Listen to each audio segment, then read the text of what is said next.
Start करें। बहुत मजा आएगा आज की क्लास पढ़ने में। आपको पता चलेगा कि भगवान ने हमें कितनी अच्छी चीज दे रखी है, आंख। बहुत प्यारी चीज है। आप पढ़ोगे इतनी छोटी सी आंख के अंदर कितनी चीजें आज हम पढ़ेंगे। तो सबसे पहले मैं आपको इस चैप्टर का इंट्रो दे देता हूँ। Human I and the colourful world का इंट्रो दे देता हूँ।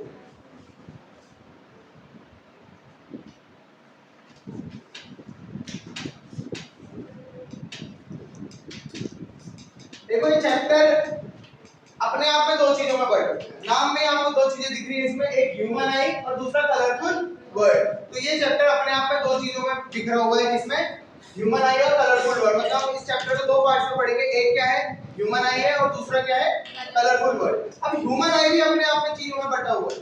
ह्यूमन आई के अंदर क्या क्या चीजें पढ़ने वाले हैं ये समझ लो पहले। सबसे पहले हम ह्यूमन आई के पार्ट्स पढ़ेंगे कि ह्यूमन आई में कौन कौन से पार्ट्स होते हैं। सबसे पहली चीज ह्यूमन आई के पार्ट्स।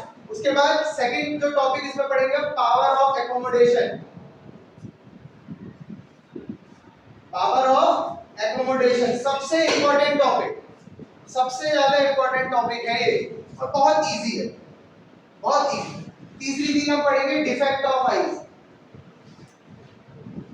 डिफेक्ट ऑफ आईज, आंखों में कौन कौन से डिफेक्ट होते हैं वो पढ़ेंगे। कितने टाइप के डिफेक्ट होते हैं? 5 टाइप के डिफेक्ट होते हैं। कितने होते हैं? 5। लेकिन आपके कोर्स में जनरली 3 पढ़े जाते हैं, मायोपिया, हाइपरमेट्रोपी और प्रेसबायोपिया। बाकी कैटरेक्ट भी होता है और एक और होता है 5वां। तो 5 होता है टोटल डिफेक्ट ऑफ आईज, लेकिन हम जो पढ़ेंगे वो 3 ही पढ़ेंगे। कैटरेक्ट भी पढ़ लेते हैं, कैटरेक्ट क्या होता है ये भी पढ़ेंगे, लेकिन आता नहीं। और लास्ट इसमें हम पढ़ेंगे इसके न्यूमेरिकल्स। जो ह्यूमन आई के ऊपर न्यूमेरिकल्स पूछता है वो पढ़ेंगे। ठीक है, इस पार्ट 1 में जो ह्यूमन आई जो पूरा चैप्टर है उसके पार्ट 1 में हम इतनी चीजें पढ़ेंगे। तो आज हमारा मेन फोकस रहेगा इसको पढ़ने का, ह्यूमन आई के पार्ट्स। समझ में आया? इसको नोट कर लो जल्दी। हो गया नोट? इरेज करें तो चलो। और देखो अब हम पढ़ेंगे क्या, ह्यूमन आई। अब देखना मैं बना कैसे रहा हूं। बहुत इजी है बनाना। ह्यूमन आई बहुत इजी है, मैं बहुत इजी स्टेप है। एनसीईआरटी का अगर आप देखो थोड़ा उसमें टफ सा दे रखा है, तो यहां से सीख लो मैं कैसे बना रहा हूं। देखो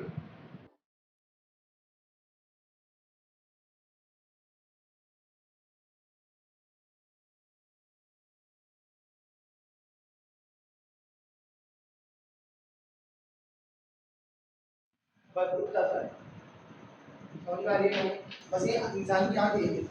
अब मैं आपको लेबल करूंगा, लेबल मैं इसमें नहीं करूंगा, इस फिगर में लेबल नहीं करूंगा, अलग से किनारे पे लिखूंगा, क्योंकि यहाँ पे फिर पीछे पीछे हो जाएगा। क्योंकि देखो इतनी सी जगह में ये जो है सारे 6 पार्ट इतनी जगह पे, 6 पार्ट इतनी सी जगह में, इसलिए यहाँ पे खिचड़ पिचड़ नहीं करने के लिए मैं यहाँ पे सिर्फ नंबरिंग डाल दूंगा, और जो नंबर यहाँ लिखूंगा उसके बारे में यहाँ पे बता दूंगा कि क्या है। ठीक है, तो सबसे पहले मैं स्टार्ट करता हूँ बाहर की साइड से। ये सबको दिख रहा है क्या है? किसी के लिए कोई दिक्कत हो रही है इसमें? नहीं। तो सबसे पहले स्टार्ट करता हूँ मैं यहाँ से। ये ह्यूमन आई है। सबसे पहला जो पार्ट है बाहर का, ये क्या होता है? ये घर का गेट होता है, जिससे हमारे घर में गेट लगा है, लगा है ताकि कोई प्रोटेक्शन कर रहा है, हमारे घर को प्रोटेक्ट कर रहा है ना, ताकि कोई एकदम ना आ सके। तो ये भी वही काम है। ये जो ये उभरा हुआ पार्ट है, बल्जिंग आउट पार्ट है, इसे हम कहते हैं कॉर्निया। क्या कहते हैं? मैं यहाँ पे नंबर लिखूंगा 1। क्या कहते हैं इसको? कॉर्निया। अब होता क्या है कॉर्निया? एक तो मैंने बता दिया इट प्रोटेक्ट, ये हमें बचाता है किससे? हार्मफुल डस्ट पार्टिकल से, बैक्टीरिया से, कोई भी फॉरेन मटेरियल है बाहर से जो भी चीज आंखों में आती है उससे बचाता है। कौन है? कॉर्निया। लेकिन ये इसका मेन काम नहीं है, ये इसका मेन काम नहीं है। इसका मेन काम कुछ और है। हमारी आंखों के लिए इसका जो मेन काम है वो क्या है? जो भी ऑब्जेक्ट से लाइट रे आ रही है उसको कन्वर्ज कर देता है। क्या कर देता है? कन्वर्ज। अच्छा ये ना, ये जो पीछे की लेंस है ना, पीछे वाला लेंस है जो लेंस की तरह दिख रहा है ना आपको, कौन से लेंस की तरह दिख रहा है? Convex lens. तो ये इसके भाई की तरह काम करता है, बड़े भाई की तरह। बड़ा भाई कैसे आधी प्रॉब्लम सॉल्व कर देता है, तो ये इसकी जो आगे से कॉर्निया आएगी, इस लेंस का बड़ा भाई है, ये इसकी आधी दिक्कतें सॉल्व कैसे। ये लेंस कौन सा है? कॉन्वेक्स। कॉन्वेक्स लेंस क्या करता है? कन्वर्ज करता है। लेकिन ये जो कॉर्निया है ये उसको पहले से ही ऑब्जेक्ट को और कन्वर्ट, जो ऑब्जेक्ट से लाइट निकल के आ रही है, मतलब मान लो कुछ ऐसा हो रहा है, मैं आपको यहाँ पे बताता हूँ। ये आपका ये अंदर वाला लेंस है और ये बाहर पे कॉर्निया है। ठीक है, अब ये जब ऐसे जा रहा है तो ये इसको क्या कर देगा? थोड़ा सा कन्वर्ज कर देगा। कर दिया कन्वर्ज। अगर एक्चुअल पाथ ये था इसका, अगर ये नहीं होता तो ये कैसे जाता, सीधे सीधे आता, लेकिन ये आ गया तो अब कैसे गए, कन्वर्ज करा ना इसने, मतलब ये ऐसे जाने वाला था उसको थोड़ा कन्वर्ज कर दिया, करा कन्वर्ज। तो ये इसके लिए हेल्प क्या कर देता है, इस लेंस को ज्यादा कन्वर्ज ना करना पड़े, उसको स्ट्रेन ना पहुंचे ज्यादा, इसीलिए ये इसका मेन काम क्या होता है, जो ऑब्जेक्ट है, जो ऑब्जेक्ट से जो भी कोई भी चीज देख रहे हैं वो मैं पास की चीजों को भी आराम से देख ले रहा हूँ, दूर की चीजों को भी देख ले रहा हूँ, तो वो एकदम से जो दिख पा रही है किसके कारण, कि कॉर्निया जो है उसको आराम से क्या करता है, कन्वर्ज कर देता है पीछे वाले लेंस में, पूरी तरीके से कन्वर्ज नहीं करता, ऐसा नहीं कि यहाँ आई थी यहाँ के बाद ऐसा कन्वर्ज कर दिया ना, फिर पीछे वाले का काम क्या रह जाएगा, पीछे वाले का काम है ना मेन तो कन्वर्ज करने का, ये सिर्फ एक सपोर्टिंग सिस्टम है, आगे से उसको जो रे आ रही है उसको थोड़ा सा कन्वर्ज करके उसके पास भेज दे। तो सबसे पहले कॉर्निया का काम समझ में आया, कोई दिक्कत, तो कॉर्निया का काम क्या होता है, अगर कोई पूछे, पहला तो डस्ट पार्टिकल हमें जो फॉरेन मटेरियल है बाहर से जो भी आंखों में जा रहा है उसको उससे प्रोटेक्ट करने के लिए, और दूसरी चीज क्या है,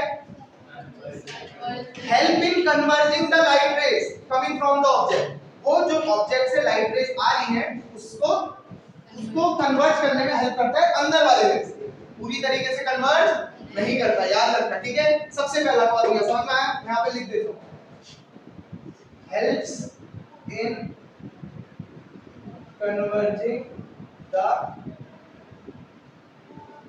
light rays for lens, समझ में आया, जो लेंस है उसके लिए कन्वर्ज कर दे, पूरी तरीके से नहीं, फिर कह रहा हूं एक अमाउंट तक कन्वर्ज करता है जहां तक वो उसके बाद उसको दिक्कत ना हो बाकी की लाइट को कन्वर्ज करने में। आया पहला पार्ट समझ कॉर्निया, कोई दिक्कत, ठीक हो गया। अब देखो दूसरा पार्ट इसमें ये है, ये वाला जो पार्ट है ये दिख रहा है जो मैंने शेड करा है, ये वाला पार्ट, अब मैं इसको मिटा देता हूं और मैं यहां पे क्या लिख देता हूं, इसका नाम होता है एक्वस ह्यूमर, क्या होता है, एक्वस ह्यूमर, नाम से अगर आपको पता चल रहा हो,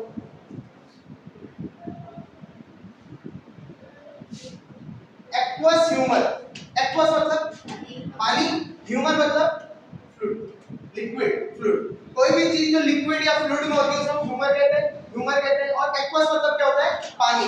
तो जो पानी की जैसा नेचर रखता है, आपने कभी देखा, आप अपनी उंगली लो और ऐसे आपके ऐसे हाथ लगाओ, आपके हाथ में मॉइस्चर फील होगा, वो यही है, एक्वस ह्यूमर ही है, क्या है, एक्वस ह्यूमर, देखा है ना, आप ऐसे कोई कीड़ा चलाता है निकाल दो तो यहाँ पर से आपके हाथ में मॉइस्चर पानी पानी जैसा लगता है, वो क्या है, एक्वस ह्यूमर है, क्या है, एक्वस ह्यूमर। तो एक्वस ह्यूमर क्या होता है, लेकिन इसका काम क्या होता है, ये तो मैंने बता दिया कि क्या होता है, यहाँ पे जो फ्लूइड प्रेजेंट होता है ये इस पोर्शन पे, उसे हम क्या कहते हैं, एक्वस ह्यूमर, लेकिन काम क्या होता है इसका, to balance the pressure inside eyes and outside eye, हमारी आंख के बाहर का और आंख के अंदर का जो प्रेशर है उसको बैलेंस करने के काम आता है, आई के काम आता है, प्रेशर को बैलेंस करने के काम आता है, balance the pressure inside outside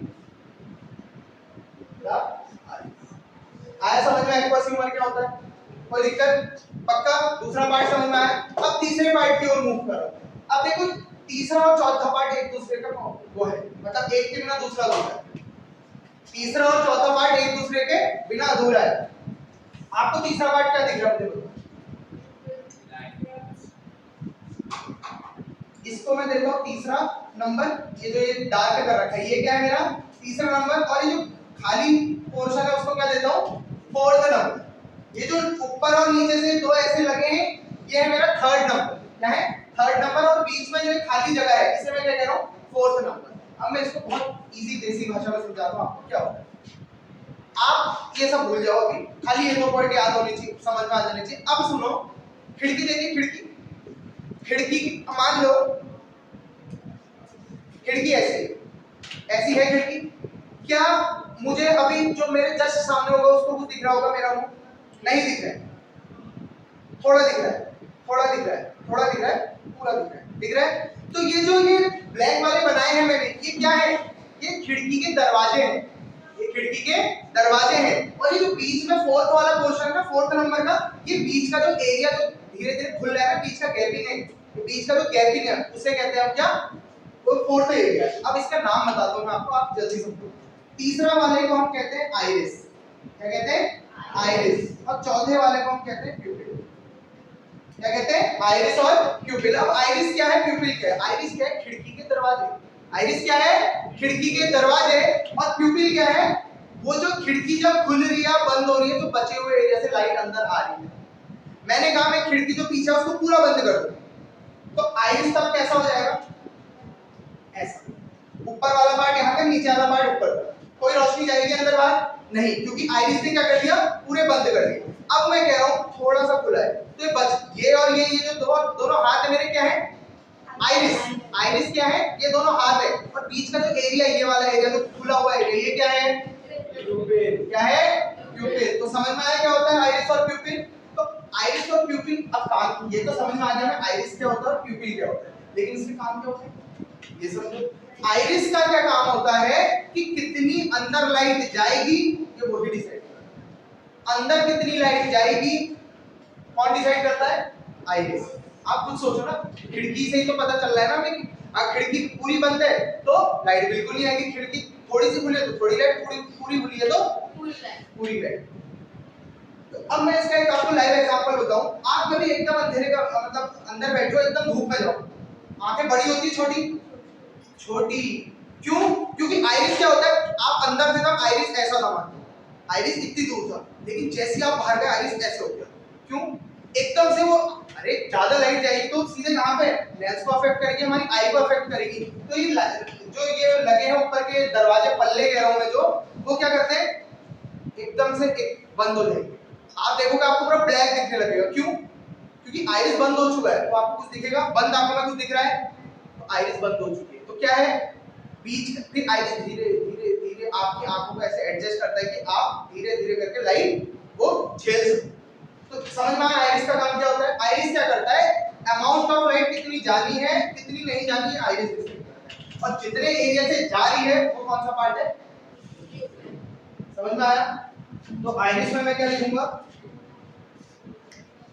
determine how much light enters the eye। Determine करता है कि कितना लाइट आंखों के अंदर जाएगी और कितना नहीं जाएगी। समझ में आया? कोई डाउट किसी को इसमें? एग्जांपल से याद रखो ना कि आप अभी, अच्छा आपने ये भी देखा होगा कभी उजाले कमरे से एकदम अंधेरे कमरे में जा रहे हो, अंधा हो जाता है। क्यों? उस समय आप अपनी आंखें छोटी करते हो बड़ी करते हो?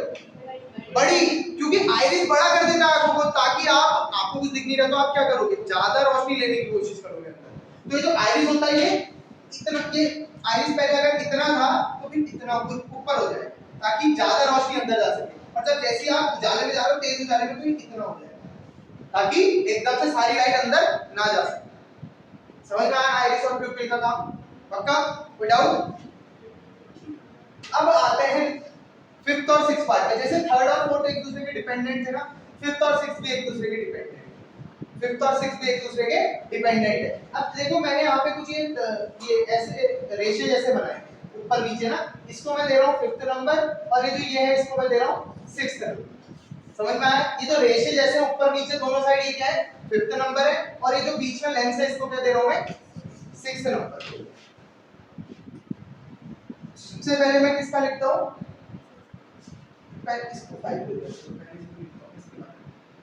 तो फिफ्थ नंबर क्या है हमारा? क्रिस्टलाइन लेंस कहते हैं। क्या कहते हैं? क्रिस्टलाइन लेंस, या फिर लेंस भी बोल सकते हो। तो क्रिस्टलाइन लेंस क्या है? मैंने पहले बता दिया स्टार्टिंग में, इसका काम क्या होने वाला है? कन्वर्ज करना, जो भी लाइट आ रही है उसको कन्वर्ज करना, और कन्वर्ज तो करेगा लेकिन कहां पे करना है? हाँ, फोकस कहां पे करेगा? कन्वर्ज कहां पे करेगा? रेटिना पे। रेटिना क्या है? आगे बढ़ाऊंगा अभी। रेटिना एक स्क्रीन है जो मैं आप लोगों को देख पा रहा हूं, आप लोग मुझे देख पा रहे हो, तो आपके रेटिना पे मेरी इमेज बन रही है, तब आप लोग मुझे देख पा रहे हो, नहीं तो नहीं देख पाते। तो ये क्रिस्टलाइन लेंस क्या करता है? फोकस करता है कहां पे? रेटिना पे। जो ब्लू आई लाइन बनाई है ना मैंने, ये पूरा रेटिना, ये वाला पार्ट, यहां से यहाँ से ये पूरा पार्ट क्या है? रेटिना। तो रेटिना क्या? रेटिना बाद में समझेंगे, अभी सिंपल समझो कि क्रिस्टलाइन लेंस का काम क्या होता है, जो आपके अंदर लेंस होता है उसका काम क्या होता है? To converge the light and focus into retina. Light को कन्वर्ज करना कहां पर तक? रेटिना पे फोकस करना। फोकस कहां पे होना चाहिए? रेटिना। अगर इधर होगा तो क्या मुझे इमेज मिल पाएगी? क्योंकि स्क्रीन कहां पे रखी है? पीछे। और अगर यहाँ पे हो रहा है तब भी कोई फायदा नहीं, क्योंकि आंख के पीछे बन रही है इमेज। इमेज कहां पे बननी चाहिए? रेटिना पे। कहां पे? कोई दिक्कत? तो क्रिस्टलाइन लेंस का काम क्या होता है समझ में आया? To focus the image in retina. आया समझ में? अब इसी सबसे इंपॉर्टेंट चीज अब बता रहा हूं मैं, छठा पार्ट जो है इसका, क्या इसको कहते हैं सीलियरी मसल्स। क्या कहते हैं? क्या होती है? मान के चलो आपका सबसे इंपॉर्टेंट पार्ट, तो सभी इंपॉर्टेंट है लेकिन कहा जाए तो इंपॉर्टेंट पार्ट सीलियरी मसल्स ही कहा जाता है। क्या होता है सीलियरी मसल? ये एक टाइप की मसल्स है। क्या है? मसल्स है जिन्होंने लेंस को पकड़ के रखा। जिन्होंने लेंस को पकड़ के रखा। देखो मैंने बनाया ऐसे ही कि लेंस को पकड़, दिख रहा है ना कि लेंस को पकड़ के रखा है। दिख रहा है कि ये जो सिक्स्थ वाला पार्ट है दोनों साइड से उसने वो लेंस को ऊपर और नीचे से पकड़ के रखा है। अब सीलियरी मसल इतना ही तो क्या होगा? अब इसका सबसे इंपॉर्टेंट काम इसी का है। मैं कह रहा हूं मैं आप ये जो पास का बैठा है उसे भी बड़े आसानी से देख रहा हूं और दूर उस चार सितारे को बड़े आसानी से देख रहा हूं। इसका काम, इसका काम है। काम तो लेंस का है लेकिन लेंस से करवा कौन रहा है? Ciliary muscles. आपको सिंपल बताता हूं, आपको एक चीज समझाता हूं। जब भी आपको दूर की इमेज देखनी है, दूर के ऑब्जेक्ट देखने हैं, तो लेंस पतला होगा कि मोटा होगा? मुझे इतना बताओ। लेंस पतला होना चाहिए कि मोटा होना चाहिए? दूर का देख रहा है पतला होना चाहिए। समझते हैं क्यों? मैं समझाता हूं, कोई ऐसा थ्योरी नहीं है इसमें। जितना लेंस पतला होगा उतना उसका एपर्चर बड़ा होगा, कर्वेचर उतना बड़ा होगा, और जितना मोटा होगा उतना इसका कर्वेचर छोटा होगा। तो अब समझो ये बड़ा हो रहा, मतलब ये पतला लेंस क्यों कहा मैंने? पतले से क्या मतलब? पतला लेंस मतलब इसकी फोकल लेंथ बड़ी, सेंटर बड़ा तो फोकल लेंथ बड़ा, और दूर का देखना है तो मुझे फोकल लेंथ बड़ी ही रखनी पड़ेगी। और यहाँ पे मुझे पास का देखना है तो फोकल लेंथ छोटी रखनी है, इसलिए इसको लेंस को क्या लेते हैं हम नहीं लेते, आंख अपने आप डिटरमाइन कर लेती है। और वो हेल्प कौन करता है? Ciliary muscle. कैसे करता है? अब मैंने बीच में कुछ है उसको मैंने ऐसे खींच के रखा है तो क्या होगा? लेंस पतला हो जाएगा। पतला मैंने पूरा ऊपर से भी खींचा नीचे से भी खींचा, जो भी बीच में चीज है वो पतली रहेगी। और अगर मैंने इसको ढीला छोड़ दिया, क्या कर दिया? ढीला छोड़ दिया तो क्या होगा? लूज हो जाएगा। लूज हो जाएगा नहीं तो जब टाइट पकड़, तो सीलियरी मसल्स क्यों इंपॉर्टेंट है आप समझे? तो जब आपने इसको टाइटली पकड़ा था तो ये लेंस क्या हो गया था? पतला। और कब होता है ये? जब आप दूर के ऑब्जेक्ट देखते हो। जब दूर के ऑब्जेक्ट देखोगे आपको फोकस करना पड़ता है ना, तो उस समय आपकी सीलियरी मसल्स आपके लेंस को पतला कर रही होती है। और जब आपको पास का ऑब्जेक्ट देखना है तो सीलियरी मसल्स छोड़ देती है। खींचने में ज्यादा टाइम लगता होगा, छोड़ने में? खींचने में, छोड़ने में तो टाइम लगेगा। मैं कह रहा हूं आप दो जने खींच रहे हैं उसमें ज्यादा टाइम लग रहा है, छोड़ने में टाइम लग रहा है? खींचने में टाइम लग रहा है, छोड़ने में तो बस छोड़ दो, कहानी खत्म। तो छोड़ तभी तो मुझे पास का ऑब्जेक्ट इतनी जल्दी दिख जा रहा है, क्योंकि वो छोड़ जल्दी दे रहा है तो इमेज जल्दी बन जा रही है लेंस की हेल्प से। लेकिन जब वो खींच रहा है मुझे दूर का ऑब्जेक्ट देखने में थोड़ा टाइम लगता है, सबको लगता है परफेक्ट टाइम को लगेगा। ऐसा नहीं कि बुढ़ों को ही लगता है या बच्चों को ही लगता है, दूर का ऑब्जेक्ट देखने में सबको टाइम लगेगा। क्यों? क्योंकि अंदर लेंस जो सीलियरी मसल्स है उसको खींच रही है ना, जब खींचने में टाइम लग रहा है तो खींचने में टाइम लगेगा तो इमेज बनने में भी तो टाइम लगेगा। नहीं आया समझ? सबको आया समझ? कोई डाउट इसमें? तो ये चीज समझ में आई सीलियरी मसल्स अब क्यों इंपॉर्टेंट है। जो पावर ऑफ एकोमोडेशन बताया था मैंने वो यहाँ पर से बहुत अच्छा समझो, और अगली क्लास में पढ़ेंगे हम। लेकिन फिर वो इंपॉर्टेंट है और वो किसी से मिलता जुलता है। जो मैंने ये चीज बताई वही चीज वहां भी होती है, फोकल लेंथ का खेल। समझ में आया? सीलियरी मसल्स किसको समझ नहीं है? सबको आएगा कि सीलियरी मसल्स का काम क्या होता है? लेंस को पतला या मोटा करना। क्यों कर रहा है? ताकि इमेज मिल सके मुझे। कहां पे? रेटिना पे। जब पतला होगा तो रेटिना पे दे देगा आराम से, क्योंकि दूर का ऑब्जेक्ट है, फोकल लेंथ लंबी चाहिए। और जब मोटा होगा तो तब भी रेटिना पे। अच्छा ये तो चीज चेंज नहीं हो रही ना, ये क्या है? ये तो हमेशा आंख का जो रेटिना है वो तो वही रहने वाला है। चेंज क्या होगा? यू ऑब्जेक्ट अभी पास है, थोड़ी देर में दूर है। अभी आप मेरे सामने पास बैठो, वो पीछे जो वाटर कूलर है उतनी दूर है मेरे, मैं एकदम से देख ले रहा हूँ। आँख का कितनी जल्दी काम है, भगवान ने कितनी अच्छी चीजें रखी है, हमें इतने छोटे से में इतने फंक्शन कर रही है। और एक आपको क्या लग रहा है बहुत बड़ी मसल होगी, इतनी छोटी मसल, आप आँख देखो ना इतनी सी है, अंदर क्या चल रहा है काम धाम में क्या पता। लेकिन सोचो कितना बढ़िया दे रखा भगवान, इंसान कहता भगवान नहीं है। बताओ समझ में आया? कोई डाउट यहाँ पर तक? ये हमने छठे पार्ट तक कर लिया। अब आता है सेवंथ पार्ट, ये है पूरा सेवंथ पार्ट। इसका नाम होता है इसी के जैसा, जैसे एक्वस ह्यूमर है, इसका नाम होता है विट्रस ह्यूमर। क्या होता है? Vitreous humour. अब मुझे बताओ यहाँ पे इसका नाम क्या था? बैलेंस करने का, मैं इसका नाम यहाँ पे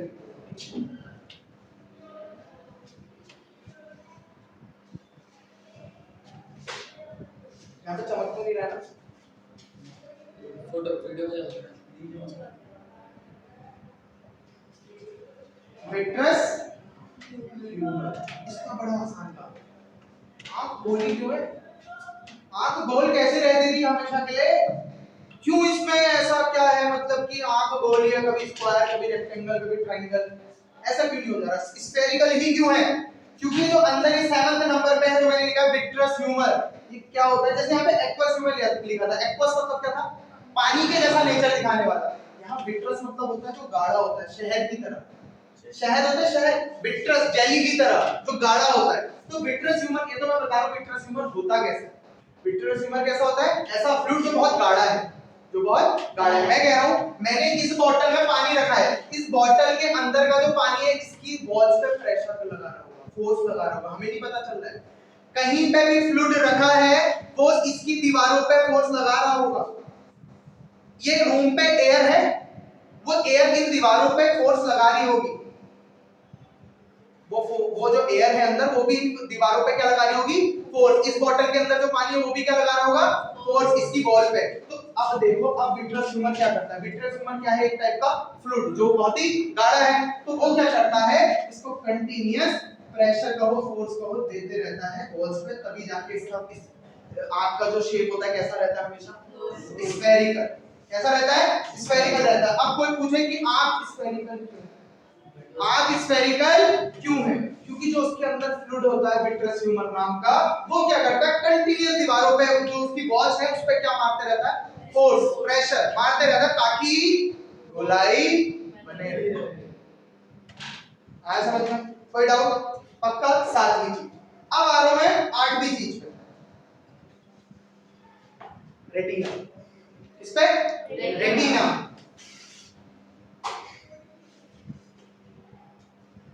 रेटिना क्या है? जहां पिक्चर बन रही है, इसके हिसाब से हॉल है। जहां पे पिक्चर तो हॉल। अच्छा पिक्चर बनती कहां है? हम पिक्चर तो देखते हैं हैं? स्क्रीन है। बहुत बढ़िया। रेटिना क्या है? स्क्रीन है। स्क्रीन का काम क्या होता है? जैसा आगे से आ रहा है रिफ्लेक्ट करके, जैसा आगे से आ रहा है रिफ्लेक्ट करके दिखा दो। याद दिलाने ये खत्म हुआ, उसका एक क्वेश्चन पूछूंगा तुम लोगों ने मुझसे, रिफ्लेक्शन रिफ्लेक्शन में पूछा था वो बहुत बार। अब तुम्हें उसका जवाब मैं दूंगा, ठीक है? अब क्योंकि ह्यूमन आई पढ़ लेना, ये ह्यूमन आई ये मत समझ के पढ़ना कि बायोलॉजी के हिसाब से पढ़ा रहे हैं। ये फिजिकल जो फिजिक्स में ह्यूमन आई के अंदर फिजिक्स चल रही है वो पढ़ा रहे हैं। बायोलॉजी में तो अलग चीज होगी, ह्यूमन में यहाँ अलग, ठीक है? तो रेटिना क्या होता है? इसको इसे हम कहते हैं photo receptive surface. Photo receptive surface. Surface यहाँ पे एक अच्छा वर्ड नहीं है, जो भी काम चलाने के लिए सरफेस कह देते हैं। फोटो रिसेप्टिव मतलब समझो, फोटो मतलब लाइट। फोटो मतलब बताया ना क्या होता है? लाइट। फोटो लिखे रिएक्शन बताई थी जो लाइट की हेल्प से होती है। तो फोटो मतलब क्या होता है? लाइट। फोटोसिंथेसिस, सिंथेसिस मतलब बनाना, किसकी हेल्प से? लाइट। तो फोटोसिंथेसिस, तो फोटो वर्ड का मतलब क्या होता है? लाइट। तो लाइट रिसेप्टिव, रिसेप्टिव मतलब एब्सॉर्ब करना, लेना। तो जो लाइट को एब्सॉर्ब कर रही है उस सरफेस को हम क्या कहते हैं? ये पूरा है ना, अब इसको मिटा दे रहा हूं, ठीक है? मैं ये 7 नंबर हो गया। अब जो ये वाला सरफेस है ना, ब्लू से शो कर रहा हूँ ये क्या है आपका क्या है रेटिना, जहाँ पे इमेज बनने वाली है। तो ये सरफेस रेटिना क्या है, फोटो रिसेप्टिव सरफेस, जहाँ पे फोटो रिसेप्ट होती है, जहाँ पे फोटो आती है। समझ में आया? इसमें दो टाइप की सेल्स प्रेजेंट होती है, बहुत इंपॉर्टेंट चीज है, पेपर में नहीं आया लेकिन आपको पता होना चाहिए। दो टाइप की सेल्स प्रेजेंट होती है यहाँ रेटिना पे, दोनों का नाम बता रहा हूँ यहाँ पे, rod sales and cone cells. Rod sales and cone cells. Rod sales होती है रॉड शेप की, कोन सेल्स होती है कोन शेप की, नाम से पता चलता है। अब इनका काम बड़ा मजेदार है और इंसानों के अंदर दोनों भर के दे रखे करो। अभी आपको रीजन बताऊंगा, आप खुद ही कहोगे हाँ बहुत है इंसान के। क्या होता है रॉड तो क्या होता है कोन्स। तो सिंपल समझो, कोन्स का काम क्या होता है और रॉड्स का काम क्या होता है। रॉड क्या करता है, लाइट मतलब लाइट को, रोशनी को इंटरसेप्ट करता है। इंटरसेप्ट इन द सेंस पता लगाता है कि लाइट है कि नहीं। क्या करता है, पता लगाता है कि लाइट है कि नहीं। और कोन्स का काम क्या होता है, कलर्स। सी से याद रखो, कोन्स कलर्स, कलर्स डिटेक्ट करता है। आपको मेरे पीछे कितने कलर दिख रहे हैं, ब्लैक, ब्लू, व्हाइट, येलो, कितने कलर दिख रहे हैं, दिख रहे हैं ना। ये ब्राउन, बहुत सारे कलर दिख रहे हैं, ग्रीन, अच्छा मोर, तो ग्रीन, बहुत सारे कलर दिख रहे हैं। किसके कारण दिख रहे हैं, हमारे अंदर क्या है, कोन्स। क्या है, कोन सेल्स है हमारे अंदर, तब जाके दिख रहा है। और ये रॉड सेल्स का काम, ये कोन्स का समझ में आ गया। कोन्स क्या होते हैं, जो हमें कलर बताते हैं कि कलर है कि नहीं, समझ में आया। अब आती रॉड्स की बारी। रॉड्स का क्या काम है, क्या काम है, लाइट डिटेक्ट करना। क्या करना, लाइट। अब मैं आपसे एक बड़ा इजी सा क्वेश्चन पूछता हूं, आपने गौर किया है जितने भी पशु पक्षी होते हैं वो रात को नहीं दिखते हैं, पार्टी करने चले जाते हैं क्या, नहीं दिखते हैं। दिखते हैं क्या, चिड़िया उड़ती हुई दिखी कभी रात में, कभी ये जो दिन भर गाय बछिया वगैरह घूमते हैं, बौड़े वगैरह घूमते हैं, कभी दिखे दिन में शाम रात को घूमते हुए, क्यों, क्योंकि ये रात को देख ही नहीं सकते, देख एकदम भी नहीं देख सकते, ऐसा नहीं कहूंगा। रॉड सेल्स इनमें बहुत कम होती है, जो रॉड सेल्स की मात्रा है उनके अंदर क्या होती है, बहुत ही कम होती है, इसीलिए वो रात को नहीं। वो कौन सी लाइट, अच्छा हम तो देखो स्ट्रीट लाइट में भी पढ़ ले, ट्यूब लाइट में भी पढ़ ले, और मोमबत्ती की लाइट में पढ़ ले, क्यों, कोन सेल्स वहां पे हमारी बहुत ज्यादा अमाउंट में मतलब हमें दिखाने लग जाती है। कौन, रॉड सेल्स, क्योंकि रॉड सेल्स क्या करती है, थोड़ी सी भी लाइटों से डिटेक्ट कर लेगी और हमें दिखाने लग जाएगी। क्योंकि रॉड सेल्स क्या कहती है, तुम थोड़ी सी रोशनी दो हम उसको पूरा रोशन कर देंगे। अभी हमें बनाया, तुम थोड़ी सी रोशनी दो हम उसे पूरा रोशन कर देंगे, ये हमारे कोचिंग का भी मोटो है। थोड़ा सा साथ दो हम तुम्हें ब्रिलियंट बना देंगे, साथ नहीं दे रहे हो ना, बस बात यहाँ पे खराब हो जा रही। चलो, तो रॉड्स की बात समझ में आई। रॉड्स का काम क्या है, थोड़ी सी लाइट को डिटेक्ट कर दे, लेकिन जानवरों के उसमें, पशु पक्षियों के उसमें तो है ही नहीं, वो है क्या, बहुत कम अमाउंट में, इसीलिए वो लोग रात को ना उड़ पाते, जो उड़ने वाले ना उड़ पाते, जो चलने वाले ना चल पाते। उल्लू, उल्लू, उल्लू क्यों उड़ता है उल्लू, क्योंकि उसके अंदर एक्सेप्शन है, उल्लू के अंदर रॉड सेल्स होती है। उल्लू रात को ही देखता है, कहते हैं क्योंकि उसमें रॉड सेल्स की मात्रा बहुत ज्यादा होती है, इंसानों से भी ज्यादा होती है, वो एक्सेप्शन है। मैं तो एक जनरल बता रहा हूँ कि जानवरों को क्यों नहीं दिखता है, क्यों, कौन सेल्स कम होते हैं उसमें, उल्लू को दिन में उतना नहीं दिखता, क्यों, भगवान सबको एक जैसी चीज है, सबको सब जगह दे देगा। अब जो और जानवर है और पक्षी है उनको रॉड्स कम दे रखी, कौन ज्यादा दे रखी, लेकिन यहाँ उल्लू को ये ज्यादा दी है तो ये कम दे रखी है।